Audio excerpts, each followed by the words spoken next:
হাজার ব্যস্ততা থাকলেও শিমের এই ঝটপট রান্নাটি কিন্তু বানাতে খুব কম সময় নেবে। তাই একবার অবশ্যই বানিয়ে দেখুন। এখানে 18 থেকে 20টা মতন গোটা শিম নেওয়া হয়েছে। শিমের 2 দিকটা কেটে বাদ দিয়ে দিন আর হাফ করে নিন। সেই সাথে একটা কাঁচা আলুকে পিস করে নিন।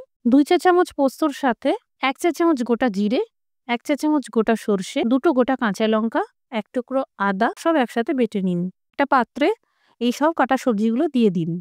2 চা চামচ পোস্তর সাথে একটি মিক্সিং বলে এই সব কাটা সবজিগুলোকে এক জায়গায় করে দিয়ে দিন সামান্য হলুদ গুঁড়ো আর কাশ্মীরি লঙ্কার গুঁড়ো, এই পেস্ট করা মশলার মিশ্রণ আর 1 চা চামচ সর্ষের তেল ভালো করে মিশিয়ে নিন। অপরদিকে ফ্রাইং প্যানে 2 চা চামচ সর্ষের তেল গরম করে 1 চিমটি কালো জিরে আর 4টে রসুন কোয়াকে থেতো করে দিয়ে দিন। রসুন তেলে ভেজে নিয়ে যদি শিম দেওয়া হয়, শিমের গন্ধটা থাকে না। এই মশলা মাখানো সবজিটা দিয়ে দিন। এই সময় লবণটা অবশ্যই অ্যাডজাস্ট করে নেবেন। সেই সাথে 1 কাপ গরম জল দিয়ে দিন। চাইলে জলের পরিমাণ বাড়াতে পারেন। এবার কম আঁচে ঢেকে জাস্ট 5 মিনিট রান্না করুন। এই দেখুন শিমের মাখা চচ্চড়ি একদম রেডি।